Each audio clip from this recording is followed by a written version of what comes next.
నీవేనని అనురాగమే నీవని నాకున్నది నీవేనని నిన్ను నే పాడనా స్తుతిని చేయనా నా బ్రతుకంత నీతోనే అనురాగమే నీవని నాకున్నది నీవేనని అనురాగమే నీవని నాకున్నది నీవేనని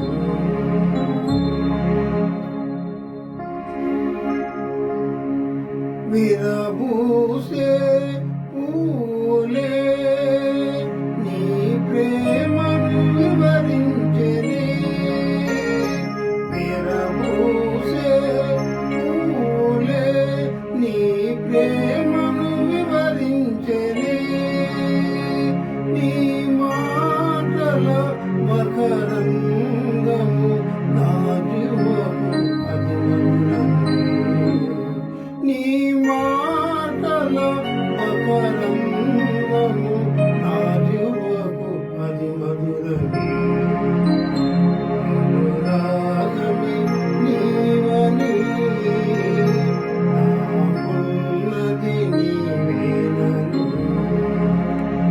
అనురాగమే నీవని నాకున్నది నీవేనని చల్లనైనా గాలిలో నీ స్వరమే వినిపించెనే చల్లనైనా గాలిలో నీ స్వరమే వినిపించెనే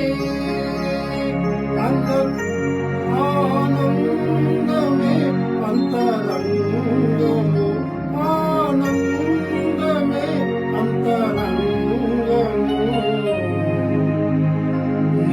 నిట్టూర్పులన్నీ తొలగిపోయేను నిట్టూర్పులన్నీ తొలగిపోయేను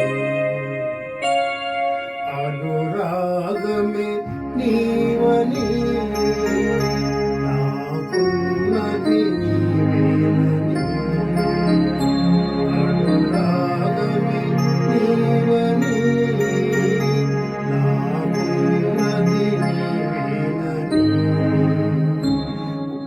ఉదయించే కిరణమే నీ రాకను వివరించెనే ఉదయించే కిరణమే నీ రాకను వివరించెనే అంధకారము అంతమాయెను అంధకారము అంతమాయెను యేసయ్యా నిన్ను నేను చేరాలని యేసయ్యా నిన్ను నేను చేరాలని అనురాగమే నీవని నాకున్నది నీవేనని అనురాగమే నీవని నాకున్నది నీవేనని నిన్ను నే పాడనా స్తుతిని చేయనా నా బ్రతుకంత నీతోనే అనురాగమే నీవని నాకున్నది నీవేనని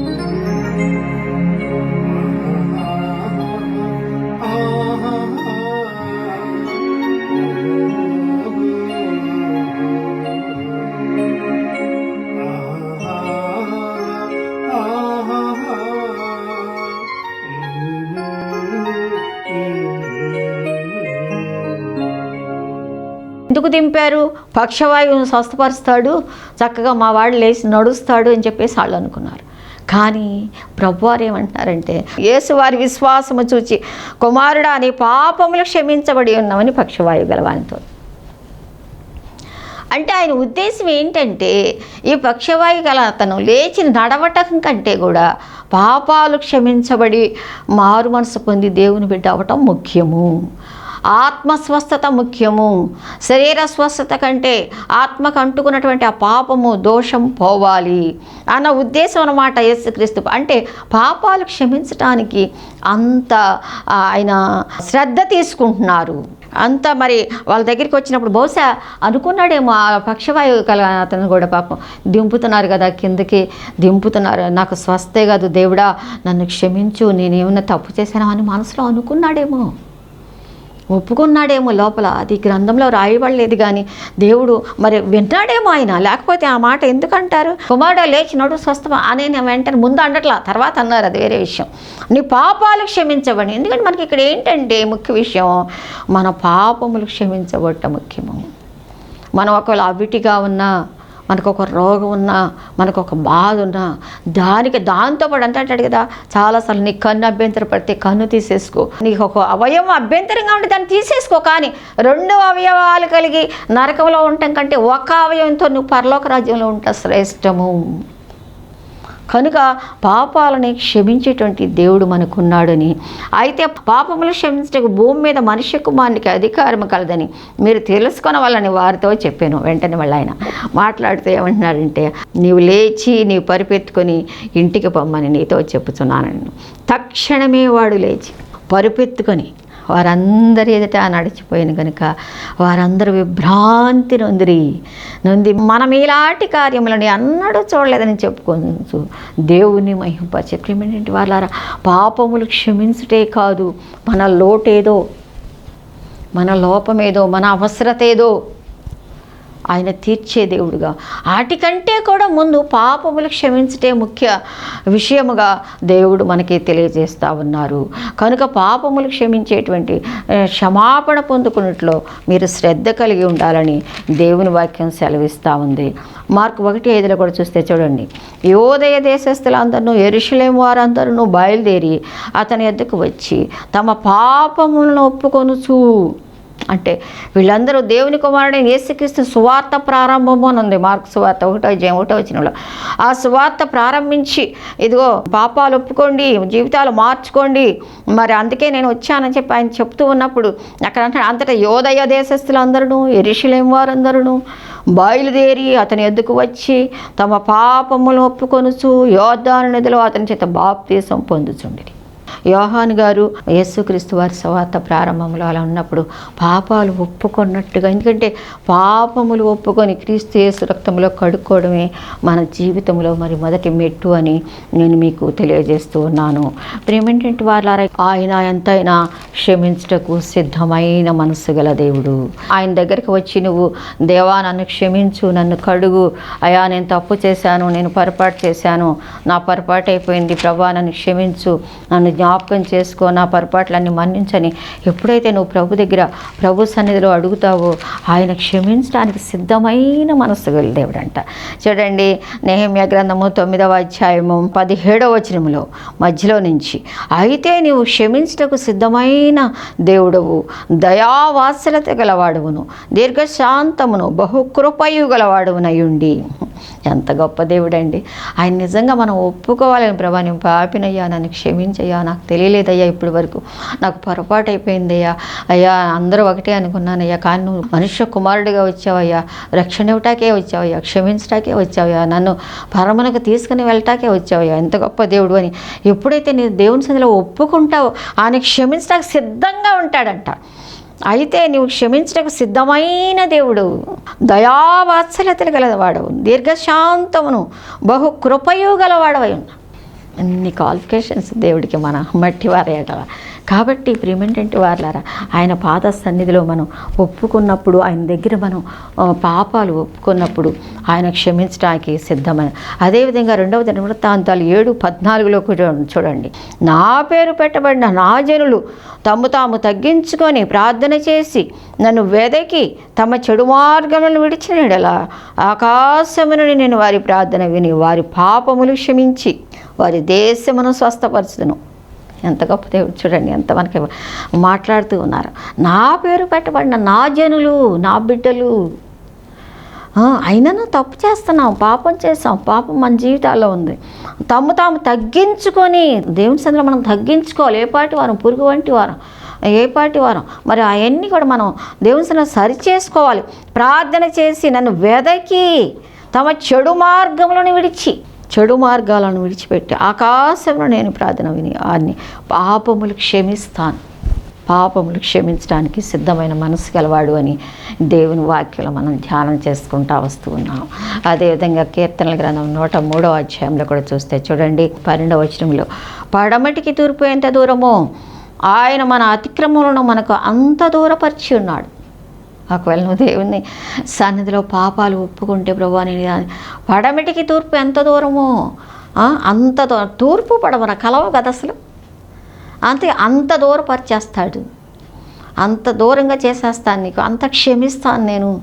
అంతేకాదు ఇంకో చోట అంటే ప్రకటన గ్రంథంలో సముద్రగాధములో వేయబడిన నేను పాపిని, మళ్ళీ ఆ తప్పు కనపడుతుందేమో, మళ్ళీ ఇది కనపడుతుందేమో, మళ్ళీ ఇది నేను ఇంత తప్పు చేశాను కదా, ఎంత పాపం చేశాను కదా, ఇంత దౌర్భాగ్యుని కదా, అయ్యో అంత సిగ్గు, అంత ఇది అవమానం అని ఒకవేళ నువ్వు తలుస్తున్నావేమో, ప్రభు దగ్గర ఒప్పుకుని ప్రభువా నేను ఇంత పాపం నన్ను క్షమించమన్నప్పుడు అవన్నీ సముద్రపు అగాధంలో వేసేస్తాడంట. అస్తమానం సాతాను తీసుకొచ్చి ఇదిగో ఇవాళ ఏదో బిలీవర్ లాగా, ఏదో విశ్వాసలాగా, ఏదో పెద్ద బిల్డప్ ఇస్తున్నాం, ఇదిగో నీ బతికిది గతం ఇట్ట అని అస్తమానం మనం ఎత్తి పొడుస్తాడు, చూపిస్తాడేమోనని చెప్పేసి దేవుడు అంట ఈ సముద్ర అగాధంలో వేసేస్తాడు, మరెన్నటికీ తీయబడకుండా.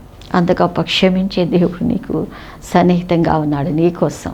కనుక ప్రేమేంటంటే వారులారా, దేవుడు క్షమించలేని పాపం అంటూ లేదు, దేవుడు క్షమించలేని తప్పు అంటూ లేదు. ఆయన దగ్గరికి రావాలి మనం. ఆయన దగ్గరికి వచ్చి ప్రభువా ఈ తప్పు చేశాను, నన్ను క్షమించయ్యా, నేను తెలిసి చేశాను, తెలియక చేశాను, నీకు తెలుసు, నువ్వు ఒప్పుకున్నప్పుడు ఆయన క్షమించి నిన్ను బాగు చేసే దేవుడుగా ఉన్నాడు. ఆయన పాపములు క్షమించే దేవుడు అని మనం మాట్లాడుకుంటూ వస్తున్నాము. తర్వాత మరణంపై అధికారం గల దేవుడు యేసుక్రీస్తు ప్రభు మరణమును జయించి తిరిగి లేచిన దేవుడు అని మనము పునరుద్ధాన దినమున పునరుద్ధాన పండుగ ఎంతో ఘనంగా మనం జరిపించుకున్నాం కదా. ఆయన మరణమును జయించి తిరిగి లేచి 3వ దినాన మరణపు ముళ్ళును విరిచినటువంటి దేవుడు, గొప్ప దేవుడు. అప్పుడు ఆయన ఏమంటున్నారో చూడండి, 28 మత్తయి సువార్త 6వ వచనంలో చూస్తే, ఆయన ఇక్కడ లేడు, తాను చెప్పినట్లే ఆయన లేచి ఉన్నాడు, రండి ప్రభు పండుకొని స్థలం చూసి త్వరగా వెళ్ళి ఆయన మృతులలో నుండి లేచి ఉన్నాడని ఆయన శిష్యులకు తెలియచేయండి. మనం పునరుద్ధాన పండుగ రోజు మనం ధ్యానం చేసుకున్నాం కదా. మగ్దలేనే మరియా ఇంకొంతమంది స్త్రీలు పెందుల కాడ వెళ్ళిపోయారు, సమాధి చూశారు, లేరట్లా తిరిగి లేచివారు. కాబట్టి మరణమును జయించి తిరిగి లేచిన దేవుడు. మార్కు సువార్త 5వ అధ్యాయం 22వ వచనంలో కూడా చూస్తే, ఇక్కడ కూడా యేసు మరలా ధోని ఎక్కి అద్దరిని వెళ్ళినప్పుడు బహుజన సమూహములు ఆయన ఎద్ద కూడి వచ్చెను. ఆయన సముద్ర తీరమున ఉండగా సమాజ మందిరపు అధికారులలో యాయిరును అక్కడ వచ్చి ఆయన చూసి, మరణాన్ని జయించి తిరిగి లేచిన దేవుడు కాకుండా మరణం నుంచి విడిపించే దేవుడు అని కూడా మనం మాట్లాడుకుంటూ వస్తూ ఉన్నాము. ఆయన చూచి ఆయన పాదముల మీద పడి, నా చిన్న కుమార్తె చావనై ఉంది, అది బాగుపడి బ్రతుకున్నట్లు నీవు వచ్చి దాని మీద నీ చేతులు ఉంచు ప్రభువా అని చెప్పేసి యాయిరు అని ఒకడు ఆయన సంచారం చేస్తూ అద్భుత కార్యాలు, స్వస్థ కార్యాలు, బలమైన కార్యాలు, రక్షణ కార్యాలు, ప్రజల యొక్క బాధలు తెలుసుకుంటూ తిరుగుతూ అలాగ సంపూర్ణ దేవుడుగా, సంపూర్ణ మానవుడిగా మరి మన కొరకు ఆ యొక్క సంచారం చేస్తూ తిరుగుతూ ఉన్నప్పుడు ఎన్నో కార్యాలు జరిగించినట్టుగా ఇక్కడ దేవుని వాక్యం మనం చదువుకుంటున్నప్పుడు చాలా వివరంగా తెలియబడతా ఉంది.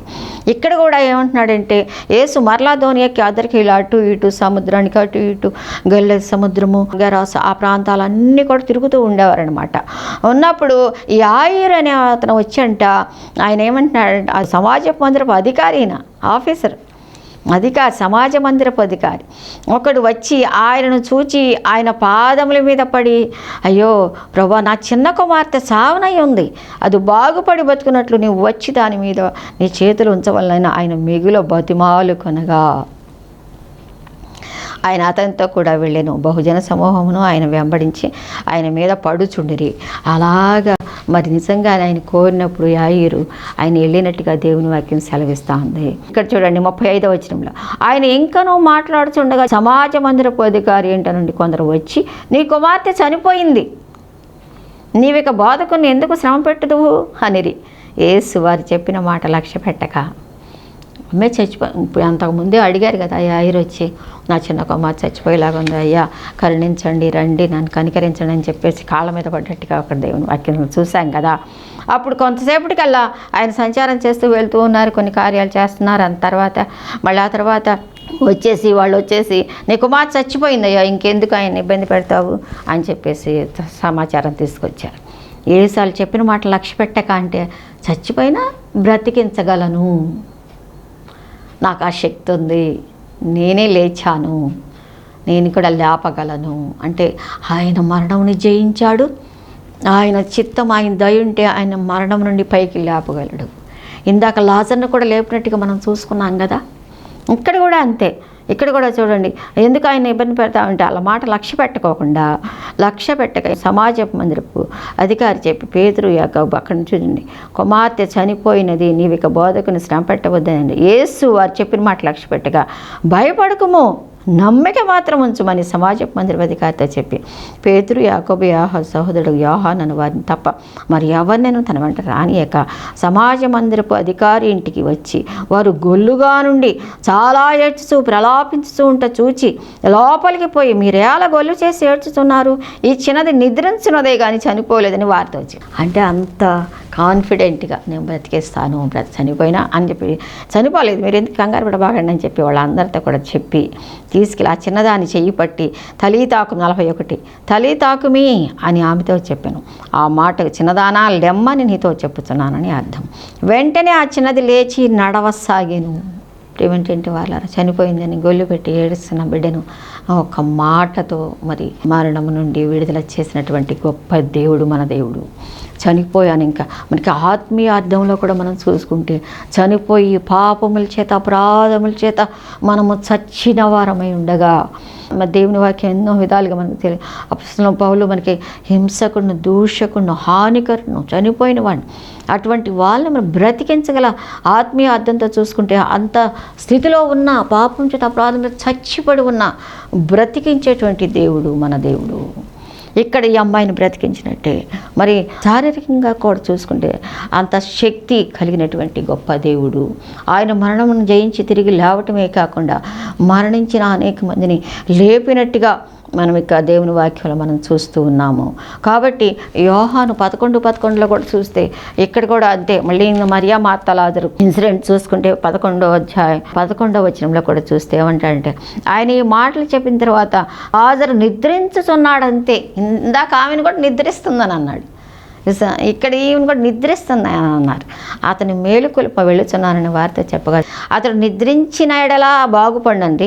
యేసు అతని మరణమును గూర్చి ఆ మాట చెప్పాను కానీ వారు ఆయన నిద్ర విశ్రాంతిని గూర్చి చెప్పాను అనుకుంటారు.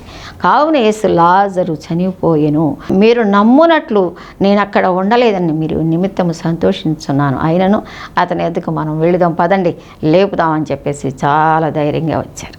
అప్పటికి మార్తమ్మంటది 4 రోజులు ఎందుకు కంపు కొడుతుంది, నువ్వేం చేస్తావు ప్రభా అని చెప్పి అన్నప్పుడు లేదు, నువ్వు నమ్మినడలా దేవుని మహిమను చూతు అని నేను నీతో చెప్పలేదా అని ఆమెతో అనను. తండ్రి నువ్వు నా మనవి విన్నందుకు నీ కృతజ్ఞతలు. అవేమంటున్నాడు, అంతటా వారు రాయి తీసివేసిరి. యేసు కన్నులు పైకెత్తి తండ్రి నీవు నా మనవి విన్నందుకు అని చెప్పేసి నువ్వు ఎల్లప్పుడు నా మనవి వింటావు, లాజరు బయటికి రమ్మని బిగ్గరగా 43 చెప్పగా చనిపోయిన వాడు కాళ్ళు చేతులు ప్రేత వస్త్రములతో కట్టబడిన వాడే వెలుపలికి వచ్చాను. అతని ముఖం చూడండి లిటరల్గా సమాధిలో నుంచి వెలుపలికి వచ్చినట్టుగా లాజరు మనం ఇక్కడ చూస్తాం. అంటే ఆత్మ జీవితంలో బ్రతికించగల దేవుడు, శారీరక జీవితంలో కూడా శక్తి గల దేవుడు. చాలాసార్లు ఆ విధవరాలి కుమారుడు కూడా పాడి మోసుకుని వెళ్ళిపోతారు పాడి దగ్గరికి పెట్టేటాకి. అక్కడ ఆమె బాధ చూడలేక ఆమె ఏడుపు చూడలేక అక్కడ కూడా ఆ కుమారుడిని బ్రతికించాడు. చాలా ఇన్సిడెంట్స్ మత్తయి, మార్కు, లూకా, యోహాను సువార్తలో చూస్తే ఆయన సంచారం చేస్తూ సువార్త చేస్తూ తిరిగిన దినాల్లో ఎన్నో ఆనాడే కాదు ఈనాడు కూడా అద్భుతాలు చేస్తున్న దేవుడు, ఆశ్చర్య కార్యాలు చేస్తున్న దేవుడు, మరణపు అంచు వరకు వెళ్ళిపోయిన వారి సైతము బ్రతికించిన దేవుడు. చాలాసార్లు చెప్తాం మా ప్రేయర్ టవర్లో మేము ప్రార్థన చేస్తున్నప్పుడు ఆ అమ్మాయి మందు తాగింది. ఆ పెళ్ళి నాకు ఇష్టం లేదు, నాకు వద్దు అని చెప్పేసి యవన బిడ్డ ఆ తల్లిదండ్రులు ఇద్దరు కూడా ప్రేయర్ టవర్కి ఫోన్ చేసి, అమ్మగారు మా పిల్ల చనిపోవటానికి సిద్ధంగా ఉంది, ఆ హాస్పిటల్లో ఉంది, మరి మా బిడ్డ కోసం ప్రార్థన చేయండి అని ఎంతో ఏడ్చారు ఆ తల్లిదండ్రులు ఇద్దరు కూడా ఫోన్లో. అమ్మ మేము ప్రార్థన చేస్తున్నామని విశ్వాసంతో మేము ప్రార్థన చేసాం. ప్రభా యవన బిడ్డ అలా చనిపోవటానికి వీల్లేదు నాయన, ఎంతో కష్టపడి చదివించుకున్నారు, పిల్లలు తప్పిపోతున్నారు, ప్రభా ఈ తప్పును క్షమించండి, మాదనియంచండి, దయతో మన్నించండి అని ఆయన పాదాలు పట్టుకున్నప్పుడు నిజంగా డాక్టర్స్ చేతులు ఎత్తేసారు, కానీ దేవుడే ముట్టి స్వస్థపరిచి దేవుడు బ్రతికించాడు. చక్కగా మళ్ళీ ఆ పాపకి నచ్చజెప్పి అదే శుభలేఖ మీద మంచిగా వివాహం జరిగింది. నా ఇద్దరు బిడ్డలు కలిగి హ్యాపీగా ఉన్నారు. ప్రేమేంటంటే వాళ్ళారా, దేవుడు అద్భుత కార్యాలు చేయగల శక్తి గల దేవుడు. మరి ఆ చనిపోయిన వారిని, చనిపోయిన మనల్ని ఆత్మీయంగా బ్రతికిస్తారు. అదేవిధంగా శారీరకంగా కూడా నువ్వు ఒక క్రిటికల్ పొజిషన్లో ఉన్నప్పుడు ఆయన వచ్చి కల్పించుకొని బ్రతికించగల ఆ శక్తి గల దేవుడు అని నేను మీకు తెలియజేస్తూ ఉన్నాను. అంత గొప్ప దేవుణ్ణి నువ్వు కలిగి ఉన్నట్టయితే నీకు వందనములు, దేవునికి మహిమ. ఒకవేళ ఇంకా నువ్వు పక్కన పెట్టి నీ సొంత ఇదితో నువ్వు ముందుకు వెళ్తున్నావేమో, అలా ఉండకూడదని దేవుని వాక్యంలో మీకు మనవి చేస్తూ ఉన్నాను. అదేవిధంగా యోహాను సువార్త 10వ అధ్యాయంలో కూడా చూస్తే 18వ వచనంలో, ఎవడును నా ప్రాణం తీసుకున్నాడు, నా అంతటా నేనే దాన్ని పెట్టుచున్నాను, దాన్ని పెట్టుటకును నాకు అధికారం కలదు, దాన్ని తిరిగి తీసుకొనుటకును నాకు అధికారం కలదని నా తండ్రి వలన దేవుడు ఎంత స్పష్టంగా చెప్తున్నాడో చూడండి. నేను నా ప్రాణం పెట్టడానికైనా, నా ప్రాణం నేను తీసుకోవడానికి నా సర్వాధికారం నా దేవుడు ఇచ్చాడు. కాబట్టి ఇక్కడ అంటాడు దేవుని వాక్యంలో ఏమనుందంటే 18వ వచనంలో, మరియు గొర్రెలకు నా ప్రాణమును పెట్టుచున్నాను, ఈ దొడ్డివి కానీ నేను వేరే గొర్రెలు కలవు, అవి కూడా ఉన్నాయి. కాబట్టి జీతగాడే గనుక నిజముగా మరి గొర్రెల కాపరి అయితే ప్రాణమును సైతము లెక్క చేయకుండా పెడతాడు అని చెప్పేసి మాట్లాడుకుంటూ వచ్చి, అంటే ఏంటంటే గొర్రెలు అంటే ఇక్కడ దేవుని బిడ్డలు, రక్షించబడినటువంటి సంఘము, దేవుని యొక్క సంఘము. నా గొర్రెలు నా స్వరం వినును, 27వ వచనంలో, వాటిని ఎరుగుదును, అవి నన్ను ఎరుగును, నేను వాటికి నిత్య జీవం ఇస్తాను. కాబట్టి ప్రిమిటెంట్ వాళ్ళు ఏమంటున్నాడంటే, నేను ప్రాణం పెట్టడానికైనా చూడండి, మరి గొర్రెల యొక్క ఇన్సిడెంట్ కూడా మనకు తెలుసు. ఒక గొర్రె తప్పిపోతే దాన్ని వెతకడానికి మరి వెళ్ళినట్టుగాను, అంతేకాదు గొర్రెల కోసం అంటే మన కోసం ఆయన ప్రాణమును కూడా మరి పెట్టడానికి ఇష్టపడినట్టుగాను దేవుని వాక్యం సెలవిస్తూ ఉంది. కనుక మరణమును జయించడానికి, ప్రాణం పెట్టడానికి, ప్రాణమును తిరిగి తీసుకోవడానికి కూడా ఆయనకి సర్వాధికారము కలిగినటువంటి దేవుడు అని దేవుని వాక్యం సెలవిస్తూ ఉంది. అంతేకాదు చివరికి ఏంటంటే మనకి నిత్య జీవాన్ని కూడా ఇచ్చే దేవుడుగా ఉన్నాడు. నిత్య జీవం అదే కదా అసలు మనకు మెయిన్. అందుకే కదా మనం అసలు దేవుని నమ్ముకోవడం, నిత్య జీవం కోసమే కదా. నిత్యము జీవించి ఉండుట, ఎటర్నల్ లైఫ్.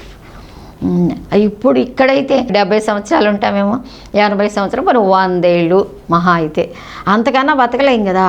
కానీ అదేను ఎంతో బాధ, నిష్ఠూరం, వేదన, రకరకాల. కానీ అక్కడ దేవునితో ఆ ఎటర్నల్ లైఫ్, నిత్య జీవము, నిరంతరం ఆయనతో ఉంటాం, నిరంతరం ఆయన స్తుతిస్తూ బంగారు వీధుల్లో మనం ఆయనతో కూడా ఉండబోతున్నాం రానున్న దినాల్లో. ప్రేమింటి వాళ్ళ ఆ నిత్య జీవం ఇవ్వటానికి దేవుడు ఇష్టపడుతూ ఉన్నాడు. 10:28 కూడా చూస్తే, నేను నిత్య జీవమునిచ్చుచున్నాను గనుక అవన్నిటికీ నేను నశింపవు, ఎవడునూ వాటిని నా చేతిలో నుండి అపహరింపడు. అంటే ఎప్పుడూ బ్రతికి ఉండే జీవితాన్ని నేను వారికి ఇస్తున్నాను, నా చేతిలో నుంచి ఎవడు కూడా తీసుకోలేడు, తీసివేయలేడు. మరి అట్లాంటి జీవితాన్ని నేను ఇవ్వబోతున్నాను వారికి అని చెప్పేసి దేవుడు సెలవిస్తూ ఉన్నాడు. అంతేకాదు చూడండి 17 దేవుని వాక్యం ఏమని సెలవిస్తూ ఉందంటే, అద్వితీయ సత్యదేవుడు నేను నిన్నును, అద్వితీయ సత్యదేవుడు నిన్నును, నీవు పంపిన యేసుక్రీస్తును ఎరుగుటయే నిత్య జీవం.